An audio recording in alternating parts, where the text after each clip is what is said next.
If you ain't a Gator, you must be Gator bait. If you ain't a Gator, you must be Gator bait. Welcome back and welcome in. I got my man Shelton back with me again. It's been a little while, but we're making it happen again. How you doing today, bro? You doing good?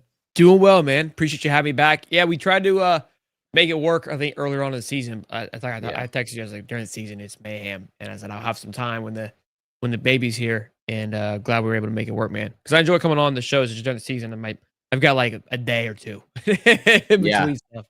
And undefeated since baby Shelton arrived. So that is very true. He's got a big record on the line this weekend. Big record on the line. Yeah, big time record. Honestly, I think we get it done though. I think that the good juju and the good luck is here. But yeah, man, that's exciting. It's awesome. Congratulations to you and your wife. So, Thank you. So we'll jump right into this. I know you don't have a long time, but just give us kind of your take on the Florida-Texas game.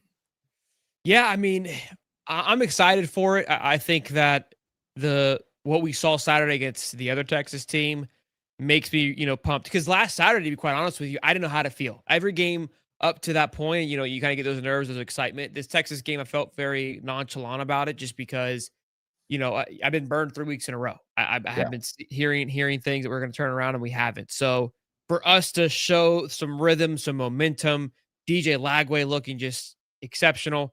I'm excited for this. I'm excited for us to see it click again. I think that a lot of people, other talking heads were like, yeah, this is what we thought they would look like. And so it's both things are coming to a head. Texas A&M hasn't been truly battle tested, in my opinion. And we know Florida hasn't really, I don't think, unlocked its full potential yet of what it could be. Can it get there? Mm-hmm. That's the question we don't know.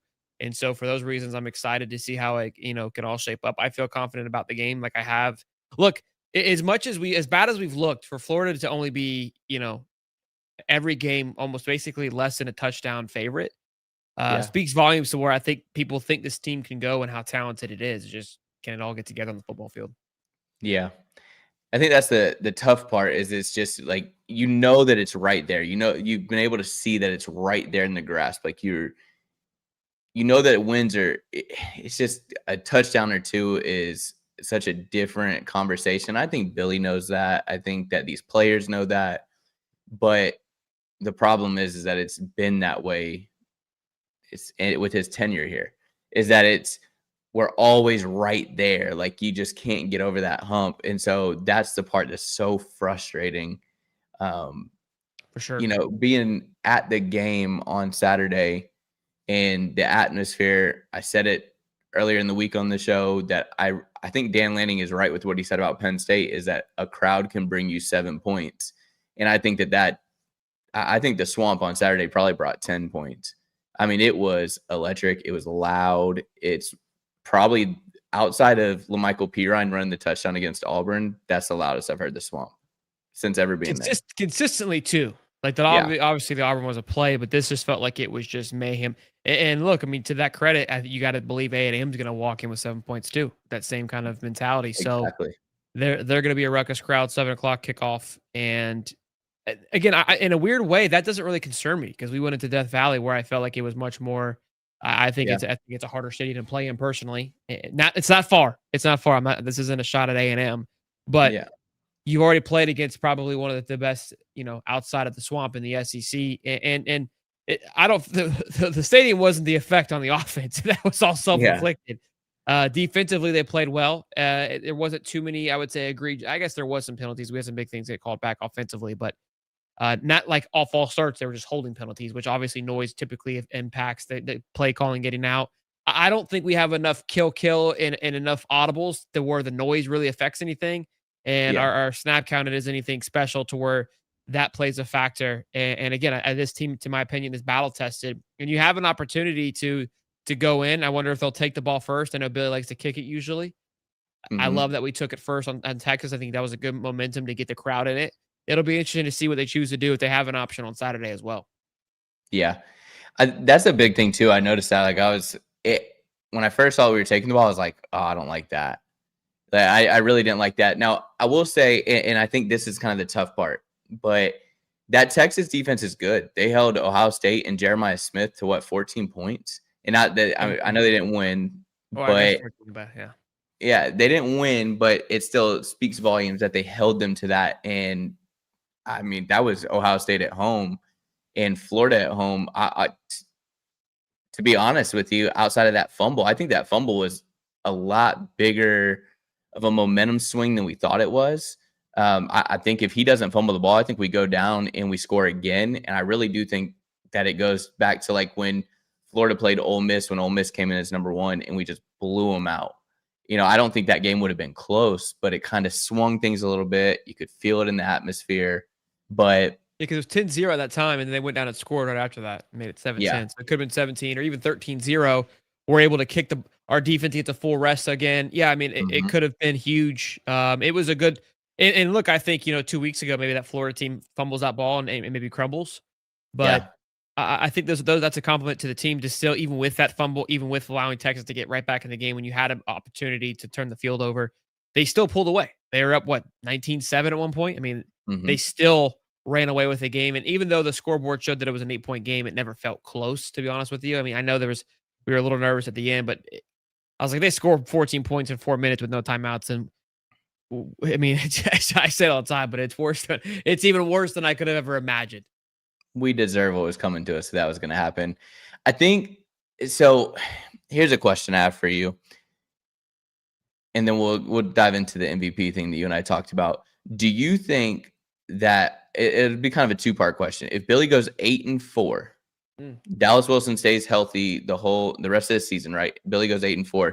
Do you think that's enough to save him because of the same effect like what we had with DJ last year? I truly believe that Lagway was what saved him last season because they're like, well, we have something in Lagway. But I think that Dallas Wilson's coming out party in his first game. I think that really put the nation on notice. So if you go 8-4 and Dallas does what Dallas does the rest of the season, does that save Billy? I don't think a wide receiver performing should make that much of a change. It's a little bit different, in my opinion, than a quarterback. I just if that's the reasoning behind it, that's asinine. For me, look, 8-4 is a sticky one because to me it's playoff or bust, and especially because you lose a USF game that you shouldn't lose to give you 4 losses. It's not like you have 4 close losses, last minute field goals where it's like this team was damn good, but just look, that's football, right? You can tell it's not that. There are 3 atrocious losses, and so if you drop one more, I don't think he makes it. So it really doesn't matter what I think. It's hard for me. I'm at a point again where I've seen too many of the same things. Like you put yourself into the situation. Look, I say this even at the beginning of the year. I said it's playoff or bust. So I don't really care what anybody does. It's always been and always will be playoff or bust. That's what it was. It's what it should have been, and it still is. I agree. I think that people look at this tenure of Billy Napier and they're like, well, he's got to build his team. He's got to do this. He's got to do that. And I'm like, this is not 2004, 2005. Like, this isn't that era of football where you give a coach time to build a team and they got to recruit through the high school rankings. It's like, no, you got teams who come in and they're turning the team around and they're making it happen.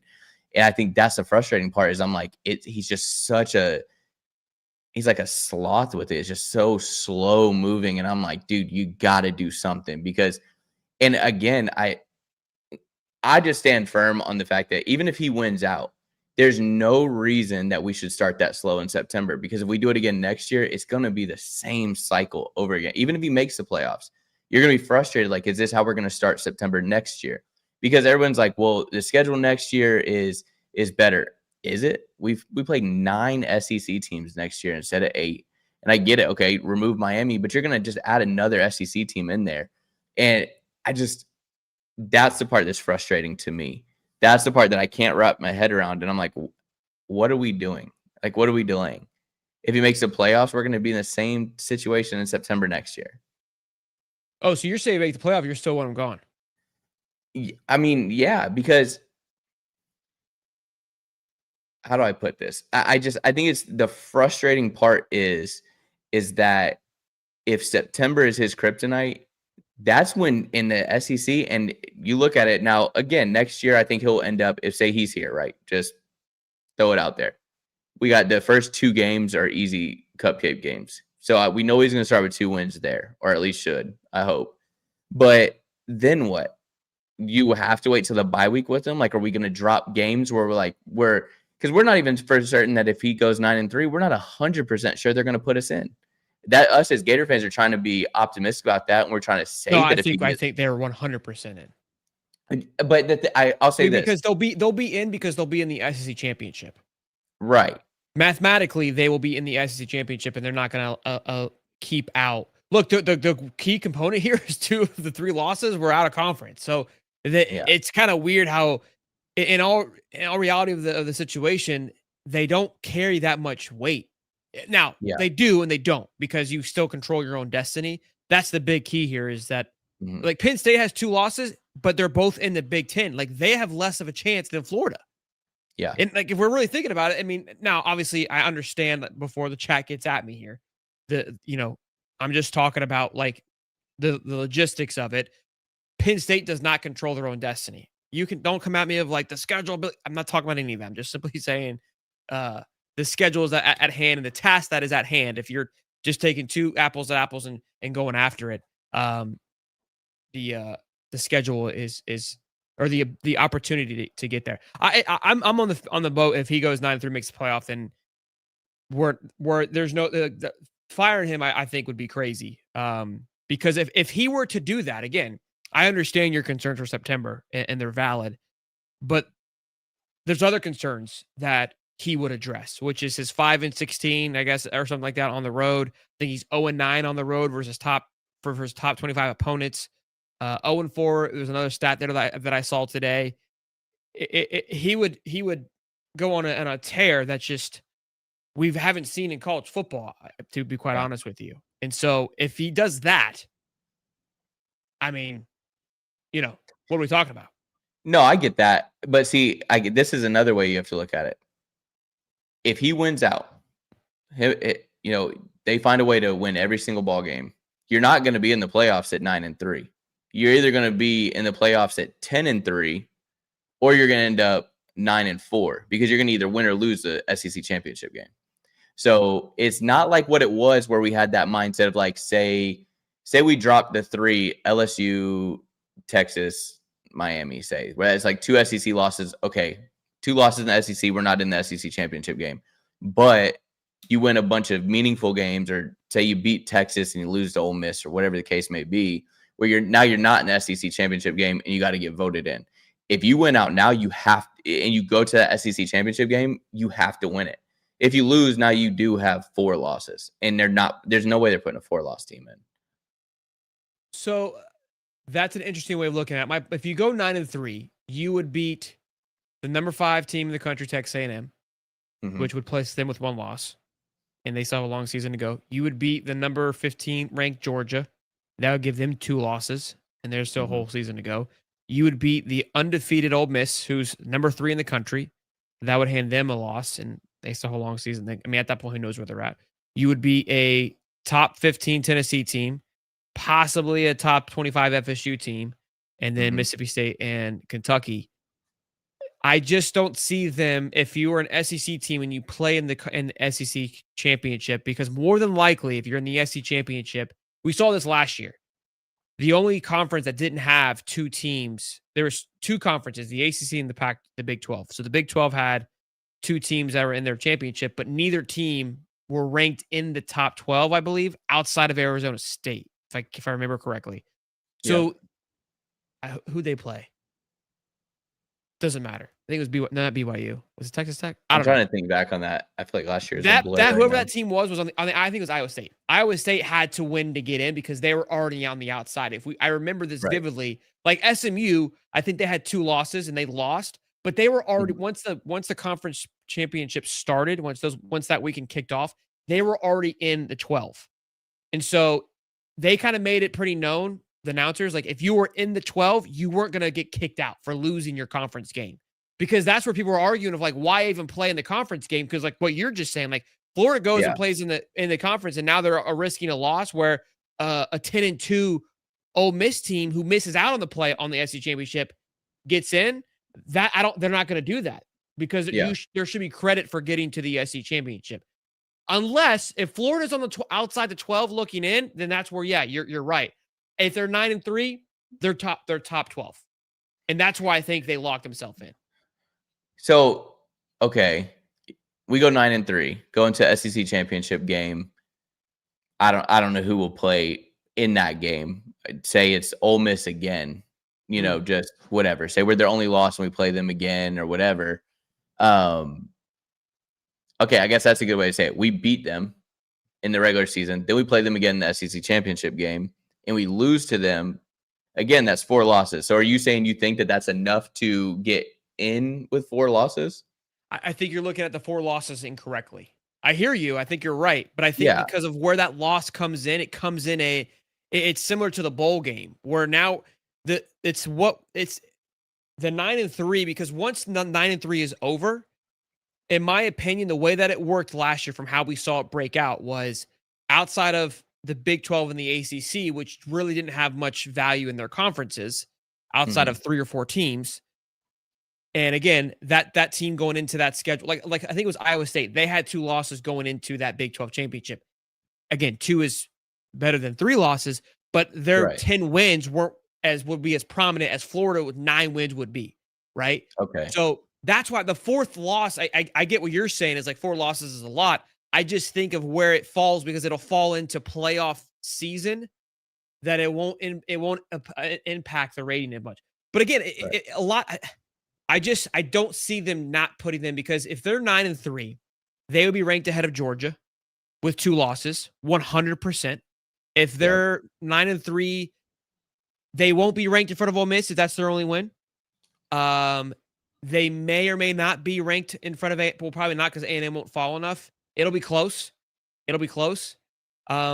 But again, it just depends on what happens in front of them. But these teams, there's so much crossover, dude. It's hard to really gauge it. I just don't see them being kept out for 9-3. I could be wrong, but I don't see it. Yeah, I think that's just where I'm looking. I see where you're coming from, and it's not even coming from I'm trying to understand your understanding of it, because I think we're both trying to get to the same spot, but we're like looking at it different. The 4th loss, I view it in a different category because of it being in the SEC championship game. It has more weight for both sides, right? It doesn't count as Napier, Army Sniper.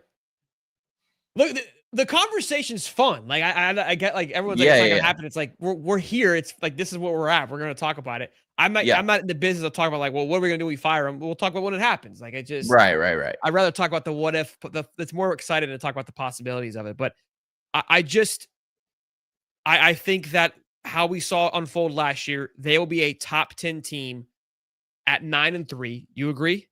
I agree. If they're a top 10, top 12 team at the end of the season, they made it a point that you will not be removed from the top 3 from losing your game. Like SMU lost, right? They were 8 or 9 and lost to Clemson in the AC championship, but did not move them back. Yeah. They didn't lose. Clemson got the higher rated seeding, but SMU didn't get booted for losing that game. They didn't get penalized for losing that extra game that they played.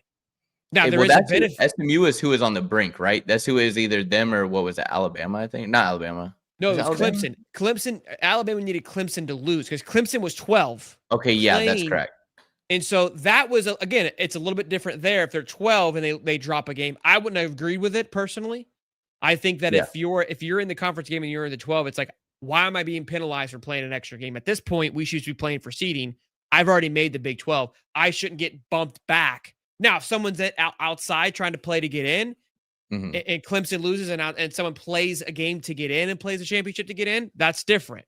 Okay. But I shouldn't lose my spot to someone who doesn't play that weekend. I see what you're saying now. I agree with that. You're saying if you make it to your championship game, that should not fault you. So like what you're saying is that I get, okay. Now I'm understanding where you're coming from. I'm putting that together. So that does make sense. That 4th loss wouldn't be, it'd just be another game. You either get that higher seeding or you're lower. So you're either at 12 or you're at 4. or whatever the case may be. Unless, again, if you're the 12th seed and there's an ACC conference championship and it's a 13 versus a 6 and the 13 beats the 6, then yeah, you're going to lose your spot. Like that's I'm okay with that because someone else on that weekend that played did better than you. And so we didn't have that happen last year, so it didn't come to that. I think that'll be the next kind of situation where it's like we got to expand the playoffs, right? When we had it kind of when it was 4 where these games really came down to the wire. But if you were in the final 12 going into the final season, you should not be penalized by not playing in that game. It should only be an even cross unless there's someone else playing that weekend, then that gets a little fishy. But more than likely, outside of it being like a Big 12 team where they just don't get as much, credit for their rankings because their schedule isn't as daunting, then I just don't see them getting booted. Yeah, that makes sense. I see what you're saying now. Okay, I'm understanding. I think we were looking at that differently, whereas like I was looking at it as like the 4th loss, but you're saying it is like that 4th loss doesn't matter as much, but that does make sense. So rewinding a little bit, going back to the Florida-Texas game. Give me an offensive MVP and a defensive MVP of that game. Defensive for the A&M game? No, for the Texas game. And then we can do that. You can give me who you think Texas A&M. That's easy. I mean, Dallas Wilson was your offensive MVP. I mean, that's not even a conversation. And then defensively, Brian Taylor was great, and so was Miles Graham. And so was Devin Moore. That was a tough one. Yeah. That was a tough one. They had their own little disruptive stuff, but I love Miles. Miles does a lot, man. Miles allows for that team to do a lot of great things. His coverage allows for us was allowing us to bring in, be confident in blitzing the DBs, and it just allows for a lot of these guys to play better. And sometimes it's not a stat that shows up on the sheet. What Miles, in my opinion, does for the team, but bringing pressure, allowing your guys to get pressure because you're doing such a good job in coverage that you don't get a half for credit for being a good job. Devin Moore will get credit for the sack, which great job by him, but that's because Miles picked up your guy and did his job. So. Yeah. Mine. So we did this earlier in the week, but mine was Lagway and Devin Moore. And the only reason being Lagway is because I feel like Dallas Wilson did his thing. That's obvious. But his first touchdown, give him his credit. He got open. He caught it. But that was an RPO. And whereas DJ could have just easily handed it off, but instead he made that read. Like, he looked so confident in pulling that and slinging it to Dallas. I was like, this man looks like he just looked dialed on every play. And real quick, this is just a side note. I need the Swamp to stop playing Go DJ. I said this the other day. They played it one time. And the one time they played it, DJ turned around and threw a pick. So let's just erase that. Let's not ever play that again in the Swamp. But yeah, I think he's got to do some more to earn it back for sure. Yeah, I was like, we gotta stop playing that. We can't do it no more. But defense was Devin Moore. I think that he just, watching him and the way he played, he just played lights out. I think that he made up for a lot of faults where I think it went unnoticed. But again, Miles Graham is a good one too. Well, Devin Moore's in a similar situation, right? If you're doing a good job as a corner, you don't get talked about, right? Right. Like that's exactly. So you're right. We didn't hear Devin names called except that one play where he picked it off because they decided to finally test him, and that was stupid. Got his hand bit. So I agree. I mean, I said Devin Moore too. Yeah. So I just the way that Miles Graham, because Miles Graham, in my opinion, is similar to the quarterback and kind of your edge rusher on the defensive side, where they have an opportunity to impact every play genuinely. Yeah. And quarterbacks, I mean, sometimes if it goes to the right side, they're not even involved. Linebackers are involved, left, right, center, up. It does not matter. They have to be on their P's and Q's the entire time. And so they're more likely to get exposed because of that. And now cornerbacks have to be kind of ready. It's like a kicker. Like, when it comes your way, you got to be perfect. Right. Yeah. So there's that too. But look, it was such a great game, but there's a lot of places you can go and you can't say a wrong name, Yeah. I think that's the big thing too, is that it's like, that's a beautiful thing that shows you that something is going right because we can't fully like pinpoint, like, that's the MVP. That's who it is. Like, when you have multiple, you're like, okay, that's good. That's a good problem to have. So real quick, because I know you got to go, but give me who you think your MVPs are going to be for the A&M game, both sides. I'm going to stick with Miles. because I think with Marcel Reed's ability to get loose, that he's going to have to do a good job of probably playing spy a little bit.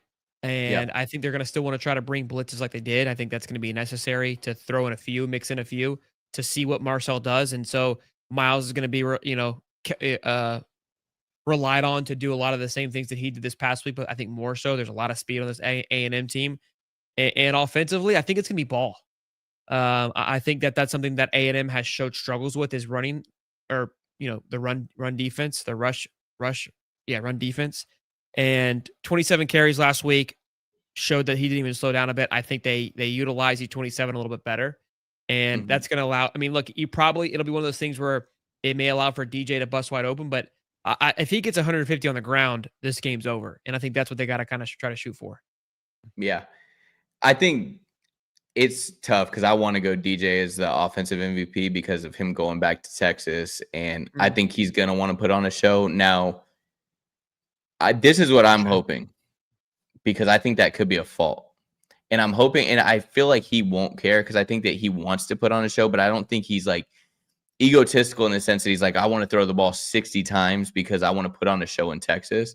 I think at the end of the day, DJ is the type of guy, he's like, I want to walk out of there with a win. If that means that we got to run ball 147 times, then that's what we'll do, because he wants to get to the end goal. So that's why at the end of it, I'm going to pick Jaden Ball. I think that he is, like you said, he's going to be the deciding factor. And honestly, if you give him more carries, I just don't see, he's just a machine. He's a tank. Like, I don't see him getting tired, and I just see him pushing through. And then on defense, I actually think it's going to be Jaden Woods.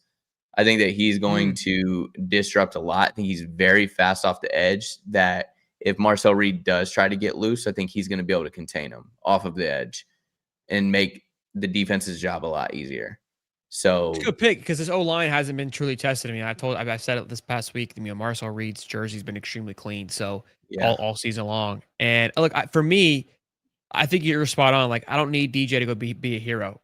I go 15 for 18 for 215 yards, 2 touchdowns, and we run the ball for 150, or maybe total rushing. Right, we're close to the 200 with multiple backs, and we just control the game. We control the line of scrimmage, and we hit the throws we need to hit, but we don't have to do anything spectacular. It's not, right. And that was always kind of my identity and my thought of this team going into the season. I preached a lot of that, of like, we're strong on defense, we control the ball on offense, don't make any mistakes. DJ's able to make big time plays when needed. This team's going to win a lot of football games. And that was kind of what we looked like last week, to be quite honest with you. DJ didn't do a lot. He just did what we needed him to do, stayed in the pocket, hit his throws, and guess what? Well, we've always been saying, let your guys make a play. Just get it to the boys and let them do their thing. And that's what he did. And that's why it's hard for me to give him offensive MVP, because outside of some great plays, I mean, Dallas Wilson ran some great routes, and even that play action from him pulling up, kudos to him. That's the play calling, right? Like, hey, that's an easy read, but Dallas has got to make that catch. And both parties are great there. It's hard to kind of get, it's picky, ticky tacky, but I don't think he did anything. And this isn't like he didn't have to, right? That's a compliment. He didn't need to go out there and, like the Tennessee game where he's driving on the field, hits a big time throw. I don't want to be there. Let's just go play a clean football game, kick their ass, and keep it smooth. Right. Yeah, I love that. I think that's the thing. You can just, any way it goes, I think you can pick. You're gonna pick right when it comes to that. But yeah, man, I really do think that we're going to play tough-nosed football on Saturday. I think we're going to run the ball down their throat, and I think what's going to end up happening, this is just my prediction. I think we're going to run the ball a lot at first, and they're going to have to play up, and then those shots are going to come. You may not see shots in the first quarter, second quarter, but I think maybe mid-third quarter, I think you start seeing shots being taken, because they're going to have to play up. If ball is just going crazy on them, what are they going to do? You can't just say, well, they may throw to Dallas Wilson. No, okay, you're going to have to play up, and then the shots come. And so make him respect the run, and then have to also too, yes, Dallas Wilson also plays for me. Oh, and also they have VB3. And of course they can toss in a Eugene Wilson and when they want to too. So a lot of talent, and man. Then if Aiden Mizell plays, he can take the top off. I know. As I said, if he plays. Yeah, but yeah, man, I don't know. I really do think that it's going to be, I think something special is going to happen. I think Billy gets his first ranked road win this weekend. And I'll be honest with you, I think people can call me crazy. I think that Ole Miss is a great team, but I think that this is going to be our toughest game left. I think the crowd is going to play a part. I think it's a I agree. last game.